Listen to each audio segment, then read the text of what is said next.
ghastly terrorist attack on tourists in Kashmir's picturesque Baisaran Valley in the Pahalgam area that took 26 lives on April 22nd has dealt a body blow to India's continuing efforts to bring the state bordering Pakistan into the national mainstream. The killings by two or three gunmen, likely with Pakistani links, appeared to have been carried out to cause great many deaths and gave the impression that they were designed to predominantly target Hindus. They also brought into sharp focus a peculiar imbalance between the Jammu and Kashmir government of Chief Minister Omar Abdullah and the Indian government of Prime Minister Narendra Modi in the specific context of the obligations of law and order as well as security. Those functions are under the control of New Delhi, even while Chief Minister Abdullah has to deal with the political fallout of the killings as an elected leader of the state. To get a perspective from the ground, MCR spoke to the well known Srinagar-based journalist and writer Zafar Choudhary. Welcome to Mayank Chhaya Reports, Zafar. It's always a great pleasure to have you. I wish it was under better circumstances. Yeah, sometimes we have to catch up in very unpleasant circumstances, but thank you very much for having me on the show. I want to begin with where Omar Abdullah, as Chief Minister and as the head of the government, feature in this dynamic between Delhi and Srinagar, especially in the context of the Pahalgam attack. So unfortunately, I think very strongly about Omar Abdullah. He's somebody in a very tight spot, in a very in a very peculiar, very complex kind of situation. So while as he is an elected leader, he is the chief minister. He has got votes. He's got mandate. So he presides over the cabinet, but he is not in charge of the security in any manner. So he does not. The intelligence apparatus does not report to him. So he does not get to understand what is happening on the ground. So yeah, law and order, public order, security is not with him. But then political pressure, political accountability, people will not easily understand that how is it possible that a chief minister is not responsible, he is not accountable, particularly for an incident of security of the kind of scale that has happened yesterday in Kashmir. Yeah, I'm not extremely well versed with the intricacies of the Indian Constitution, but is there any way where the central government can make an exception in a case like this and Right. involve him in intelligence and other briefings? So it's a very peculiar case with Jammu and Kashmir because the way Constitution of India runs in a federal scheme of things for rest of the country, like you have the union government and the central intelligence agencies report to the home minister, and then there are governments in the state where the state police authorities and the intelligence apparatus, they report to the local chief minister. That does not happen in case of Jammu and Kashmir. That does not mean that the Indian constitution excludes Jammu and Kashmir, but the constitutional changes which happened in 2019 upon abrogation of Article 370. So Jammu and Kashmir is run through under an apparatus that's called as the Reorganization Act of 2019. So the Reorganization Act reduces Jammu and Kashmir to a union territory that has a legislature, but then it defines that public order, security shall be a domain of the Lieutenant Governor who reports to the Home Minister of India. So Chief Minister is excluded from that. You mentioned accountability. In Abdullah's case, it is accountability without the power to do That's anything right. about That's it. right. So in And terms of public perception, that the Indian political culture, you go to people, you ask them for votes, and then people expect you to deliver on all fronts. It's not that right. people will want you to build the streets and put on the street lights and send them the tapped water, and they do not want you to be responsible for their security and for their protection and the human rights. They would want you to deliver on all the fronts, the sum Right. total of the governance in itself. Conversely, for the Home Minister, Amit Shah, it's Yeah. somewhat reverse. He has the power to do what should have been done. Well, this is a very interesting case, a very peculiar case in context of India. It's not just Kashmir; it's anywhere in the country when an incident of terrorism happens. So you have to find accountability somewhere else. You have to find enemies somewhere else. You have to fix accountability somewhere else. So the Home Minister or the Prime Minister does not come directly under the question of accountability. So at least in case of Kashmir, so I haven't seen very many people questioning the government of India. The primarily it has to be questioned that where did the people come from, and obviously all of us have to understand that they have come from Pakistan, and then we have to find out that were there some local people who were providing them some kind of support, some kind of aid, some kind of cover. So that is what terrorists conveniently want. They will come, they will do an action, then they will leave that to us to find out who do we think that who is going to be responsible for this. Coming to the specific ghastly attack in Pahalgam, Yeah, Pahalgam has been part of pretty severe security ring for a very long time, for that's right. decades. That's right. How is it that two or three gunmen so Yeah. cavalierly could do what they did and with such specific targeting?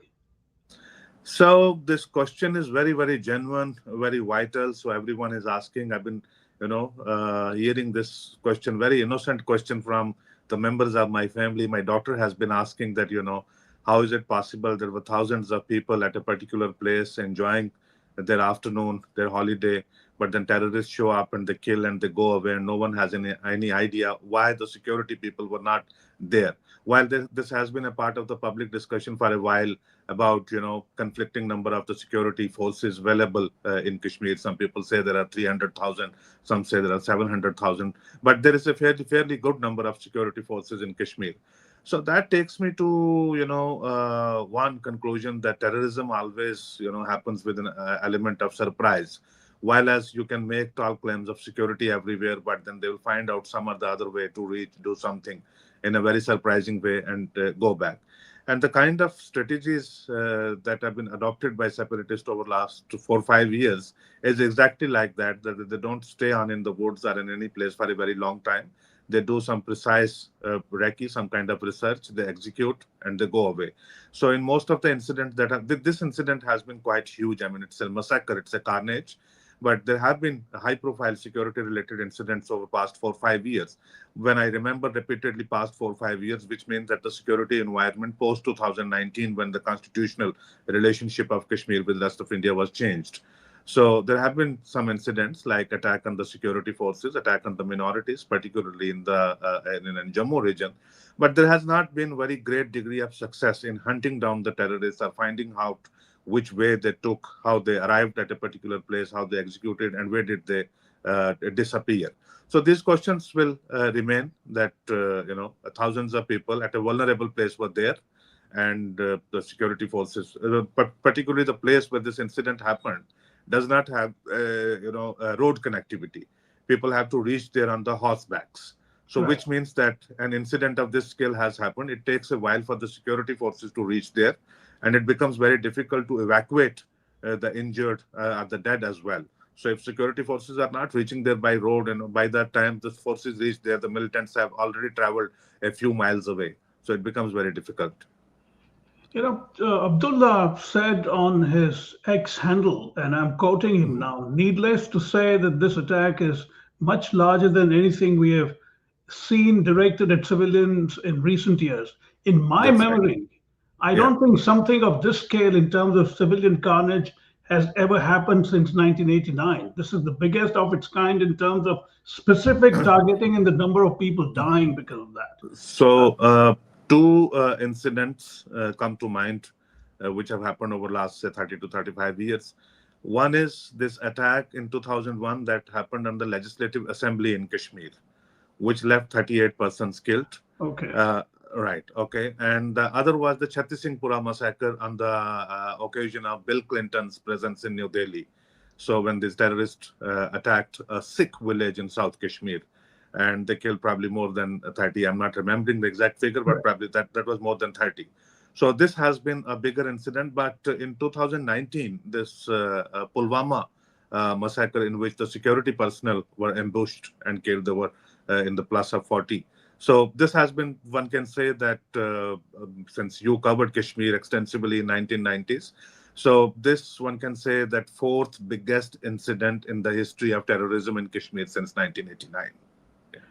Is it? I've been reading a bit and watching a few shows. I get the sense that unlike the time frame that we are talking about, for the first time, perhaps there appears to be a shift in the way ordinary Kashmiris are reacting with absolute outrage at what has happened. And this probably represents a potentially profound shift.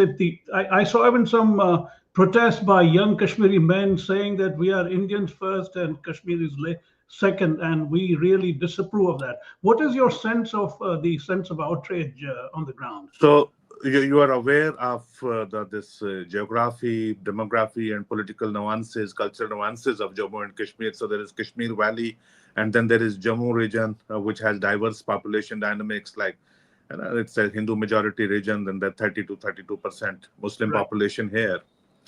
The kind of spontaneous reaction that has happened from all across Jammu and Kashmir since yesterday afternoon, I haven't seen that before. So Right. I've seen since yesterday that young children coming out of madrasas with their skull caps and their shalwar suits, coming out with candlelight processions, and making out very strong statements. I think people of Jammu and Kashmir have completely moved away from any kind of emotional or sentimental thing which could be read in a manner that anyone here who thinks that violence can be any form of support to the political aspirations of the people. So there is one voice, whether that is Hindu, Muslim, irrespective of any political affiliations, any regional community or religious affiliations. So everyone has condemned, and very passionately and in a very strong possible words, everyone has condemned. So I was completely moved by some of the videos that have come up of these people, some of the people who were injured there at Pahalgam incident. They were taken away by some local Kashmiris, and they were looked after at their homes, and they've recorded their videos to send out about the sympathy and the care that the Kashmiri people have extended to them. So this incident also is not. I'm sure that you have seen. Everyone has seen a couple of statements, and particularly one victim woman who has lost her husband. That when a terrorist showed up and he asked that he's a Hindu, so which is why they're talking about they asked religion and then they killed. So there is the Kashmiris feel that this is not just an attack on Hindus. This is not just an attack on the Indian government, Indian state. This is not just an attack on tourists. This is an attack on the Kashmir Valley entirely, because they feel very strongly about this, that this is an attack on all of us. Do you think that presents both the state government as well as especially the Modi government potential to harvest in a direction which will change the situation on the ground? So it's very difficult to make an assessment, because as we speak, a cabinet committee and the security meeting is going on in New Delhi, which is being chaired by the Prime Minister. Prime Minister was away to Saudi Arabia. He had to cut his visit short and has come back. The defense minister was on a visit to Ladakh. He has also flown back to Delhi to attend this meeting. It's a very crucial, very important meeting. So one does not, understand that what's going on, what decision is going to be taken there. But it's a very, very complex situation. It's a very difficult situation. I'm reminded of the incidents which happened in early 2019, in 2016, when this ghastly terror attack took place on a security formation in Uri, which is in the north of Kashmir Valley, where a number of soldiers were killed. So then India conducted surgical strikes, and that was for first time ever that India crossed the line of control and conducted strikes within the territory of Pakistan. But then there was a certain dynamic that those strikes were in the territory of the Pakistan occupied Kashmir. So there was a message for Pakistan, but then the territory is something that technically, constitutionally belongs to India. Right. But in 2019, India crossed over the line of control, but went into the Pakistan proper to conduct the surgical strikes there. So that was to exhibit the capabilities that this is what we can do as well. It's not just about fighting on our soil. We can fight you on your soil as well. But things have not changed very significantly since then. So there is an Right. improvement in law and order situation on the ground, as far as the local people get involved in, public order and stone pelting, in other kinds of unrest. But as far as terrorism is concerned, I think some kind of, long-term solution will have to be found out. Right. So it's very difficult to make an assessment. Right. The group claiming the responsibility, the so-called the Resistance Front, it's not very well known, but apparently it has the reputation of being ferocious and clear links with the Yeah. Pakistani terrorist outfit Lashkar-e-Taiba. Yes. What do you know about it? Because I'll come to a particular point, but once you tell Sure. me what you know about it, I want to pick your brain on a comment apparently attributed to them that they made. So well, this has been a lot mischievous because the groups like these, the Resistant Front, Kashmir Fights, and a number of other organizations. So there is something, anti-fascist front or something. There has been these are three, four groups. So one does not know that one cannot really find a face for this organization to figure out that who is behind this organization, but they are quick to take responsibilities, and sometimes it just appears that they are a front of the Lashkar-e-Taiba or Jaish-e-Mohammed or something. So there has been a shift over last 4 or 5 years because of some international ramifications, that these groups have not been the well established groups which have been operating since 1990s.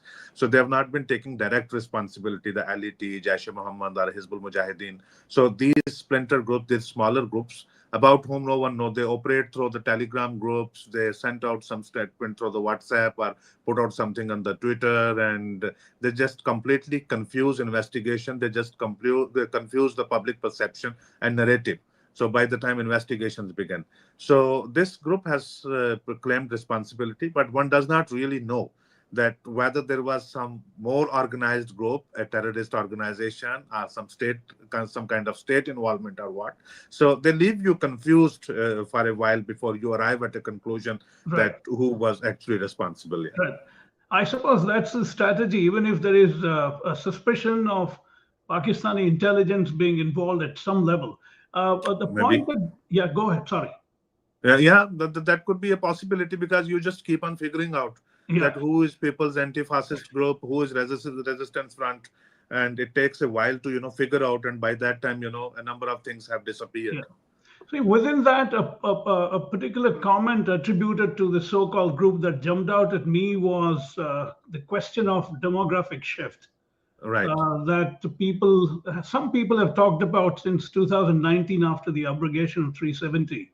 Yeah. Now, demographic shift, in my judgment, has the potential to have some popular appeal if they keep harping on that, saying that non-Kashmiris are coming and taking over land, although Right. there is no particular evidence on the ground that that has happened in any significant manner. Right. Right. Within that context, I was reading about J&K State Assembly being told some time ago that some 83,000 domicile certificates have been issued. How do you look at this whole issue of demographic shift? So, first of all, that these terrorist groups claiming that because 83,000 people came and settled, and so just we need to attack them to scare them away. So this is not something. This is not a problem of terrorists. If this is a problem at all, this has to be a problem of the people of Jammu and Kashmir to speak out and talk about this, whether they are comfortable with this or not. So then this authority rests with the political parties. This authority rests with the non-governmental organization, political activists, social activists, and other people who are concerned about the demography, about the politics, about the culture, about the economy and resources of Jammu and Kashmir to speak out. So this new domicile law that comes up after the Reorganization Act of 2019, which allows people who have stayed in here in Jammu and Kashmir for more than 15 years to claim their local domiciles. So there is something that has been going on for last 5 years, and there hasn't been any organized protest from any major regional political party, any Exactly. major regional organization that we want to resist this, that we don't want this to happen, that we don't want to people to get the domicile certificates. If this has not been a voice from the people of Jammu and Kashmir, then there cannot be any legitimacy or any kind of connection for the terrorist organization to claim Absolutely. that they are this is the reason that why they are doing this. So there Absolutely. is a constitutional law. Whether you are happy with that or not, there is a constitutional law that sets out a formula, that sets out a pattern, that if you qualify these criteria, So you are able to get a domicile certificate. Yes. So there is some number, 83,000. Somebody asked this question in the Legislative Assembly, and the government said 83,000 in last 2 years. But this number could be much higher than the 83,000 because the certificates begin to be given out in 2020. So we have to look at a Oh, 5-year period. But since we live in the region and we do not see a significant change in the demography, because the this bar of 15 years, which means that someone who was already working here, someone who was already mixed up in the local society, he claimed the domicile of Jammu and Kashmir. So there hasn't been any strong local resistance to that extent. right. Within that, again, what stands out for me is that forget non-local Kashmiris coming and taking, or even Kashmiri Pandits are not coming back in any significant number yet A after very, nearly very 6 years. important. This is very important, sir. So there are two, three categories of people. One is that Kashmiri Pandits, so who left their places in 1989, 90, and because of peculiar circumstances, it's more than 3 decades. It's close to 4 decades. Right. It's just that because somebody is distributing domicile certificates, and then you leave your work, you everything, whatever you built, out of crisis in last 3 decades or 4 decades, and you rush back to Kashmir because a certain government allegedly wants to change the demography, and you come back and change the demography. So there are some other sets of people like who the citizen residents of subjects of Jammu and Kashmir who got displaced in 1947. Some Right. people got displaced in 1965, and then they dispersed to different parts of country. So the circumstances did not allow them to get settled down in Jammu and Kashmir in 1947. So there are a number of people who are in other parts of the country, in Punjab, in Haryana, in Delhi, in Maharashtra, and different places. They have not come back to claim the domicile certificates. Right. So yes, there is an issue that is a political issue, but there is no scale or level of resistance that should inspire a terrorist organization to come and scare away people from there. That's a significant point. That's a significant Yes. point. Yeah. And finally, Zafar, this is of course speculative. I'm not expecting you to respond in Yeah. any Yeah. substantive manner, but it's again struck me that the extradition of Tahabur Hussain Rana, Right. who has been, I mean, because I reported the trial here in Chicago, uh, Right. there were clear signs of his Lashkar-e-Taiba link. Now, his extradition and this sudden attack by an organization which may have clear links with LET, it's an interesting development. Speculative, but I find it interesting. Well, yeah, because we just cannot keep our mind away from some of the developments which have taken place recently. So Right, one is this, of course. When an incident of this scale or even of a smaller scale happens, so ordinary people will say that, okay, Pakistan has done this, one terrorist organization or the other has done this. But people in the strategic community, people who have some understanding of the security apparatus and how things move, they will certainly think about, to right, connect some kind of dots, that why did this happen? Why did this happen at a particular place? And why did that happen at a particular time?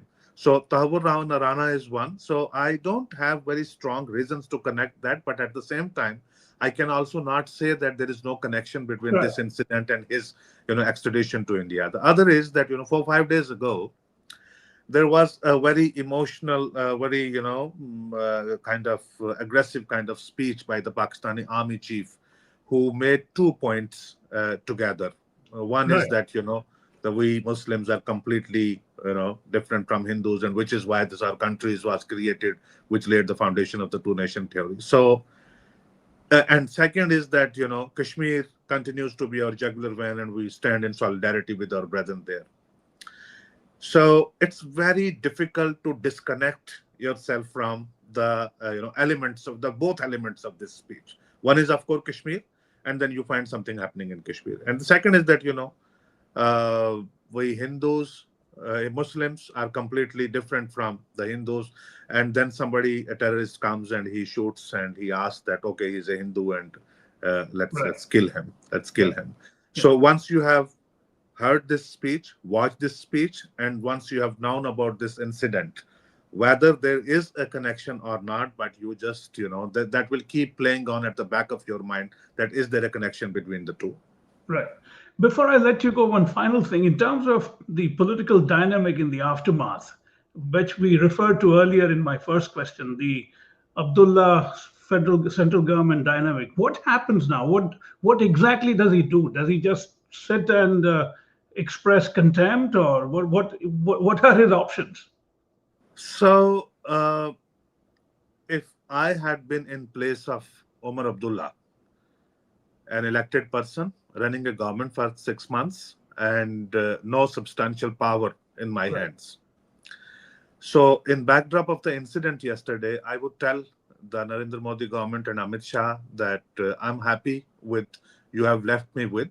I'll keep on working with the people. Now the security apparatus is with you. You take whatever long time you need to take for 4 years, 5 years, but clear it from terrorism, then hand it over to us. I see. So Okay. yeah. Okay. No, that yeah. Okay. That's fair. Yeah, that's fair. So even if I take over the power at the moment, so just Yeah. imagine that had Umar Abdullah been in power around this incident, there would have been a cry across the country for his resignation, and maybe probably he would have been made to resign on this incident. So the Absolutely. basic premise, if we go through all the speeches, all the developments in the parliament and outside the parliament, the basic premise for abrogation of Article 370, let's not talk about Article 370, the basic premise for downgrade of the state of Jammu and Kashmir to the Union Territory, and basic premise of holding the powers in your own hands and not sharing authority with the elected government is rests on this, that there are special circumstances, there is terrorism, and there has to be a single authority to deal with these challenges. Right. So let these powers remain with the single authority to fight the challenges that we are facing in Kashmir at the moment. On that note, Zafar, I want to thank you for your time. It's always greatly appreciated. Okay. Thank you so much. Thank you.